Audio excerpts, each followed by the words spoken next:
Shantanu, what are your thoughts on religious tourism trends which are taking shape, and also do you think that maybe right now the focus because of the Pran Pratishtha event is on Ayodhya, but gradually this will actually have a multiple locational effect across the country? Shantanu?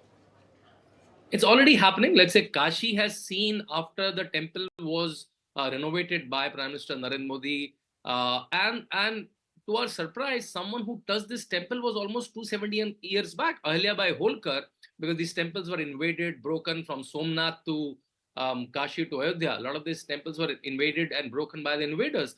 And 270 years back, Ahilya Bai Holkar touched these temples and renovated them. And then came Narendra Modi, Yogi Adityanath, and the current dispensation, which is finally touching the culture heritage of India and rebuilding them, renovating them, right? So when Kashi Vishwanath temple was renovated, from then to now, the data shows that the number of tourists, the number of Shraddhalus, number of devotees that are coming on is 7 to 8x, right? And that money that comes into tourists goes to every sector, from tourism to, they also eat a chola puri and a chai and a tea stall.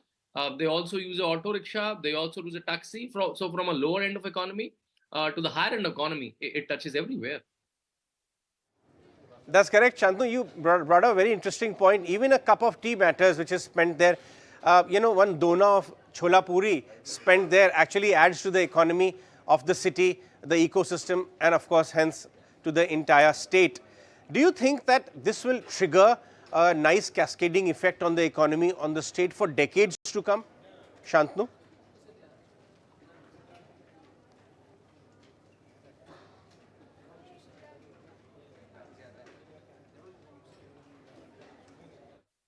When you see the new Ayodhya plan, where more than 1,000 acres of land is acquired by the government, there is a plan for grand museums, a lot of study centers for Ramayana, which international study centers from Ramayana, a lot of multimedia centers from Ramayana, different kinds of gate like Hanuman Gate, Rama Gate, Sita Gate, Hanuman Gate. All of that will be coming up. Multiple hotels are coming up.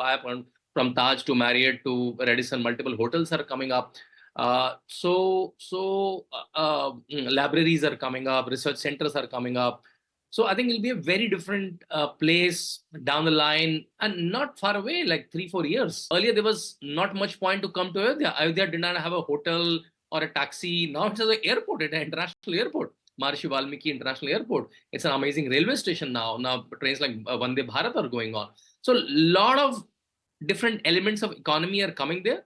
I'm sure a lot of now currently it's a very government managed plan, and once the infrastructure is there, I'll see a lot of private parties like hotels, like the experience industry, like events, like literature festivals, like dance events, cultural events will come up. So it'll be a huge cultural economy in the years to come.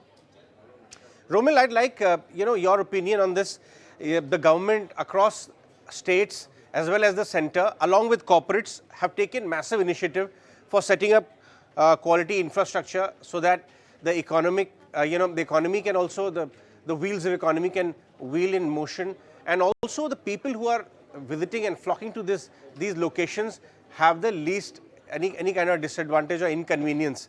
But what are the other challenges which we will have to face as a country and overcome in terms of infrastructure, in terms of clearances, so that expansion and investments can flow in seamlessly, so that we can truly take the numbers, the volume numbers of visitors in these religious locations to, say, global standards, something, what happens in Vatican every year, millions of people, or Mecca, millions of people all across the world come in.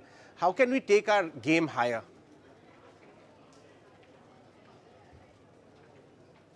Firstly, let me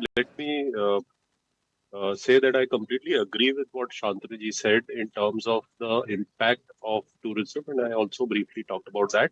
But your question is extremely valid. What we have seen with Ayodhya coming up, and as a little precursor, what started happening is Kashi, is the direct impact of central and state initiatives into promoting tourism. So the way the whole concept has got executed and will continue to get executed will help more and more people to come. So simplest example is the airport. The airport today probably once the airlines started coming in, and they have started coming in from Delhi, Ahmedabad, and increasingly, I'm sure other airlines will increase frequency because the demand is so high. Just to give you an example, the airfares uh, are already much higher for direct flights versus indirect flights. So, as the infrastructure grows and the demand grows, there will be more airlines coming in. As airlines will come in, there will be more employment generated, not just for the airlines, but also ground handling, for transport, for taxis, for restaurants and hotels. As hotels start coming in, there will be more demand for employment. Local sightseeing, which means the local economy in terms of where in terms of the restaurants will get benefited, in terms of tour managers will get benefited, in terms of guides will get benefited, in terms of simplest of the thing, even the kirana store and stores get benefited. But in order to do that, the way infrastructure has been created will have to be done consistently,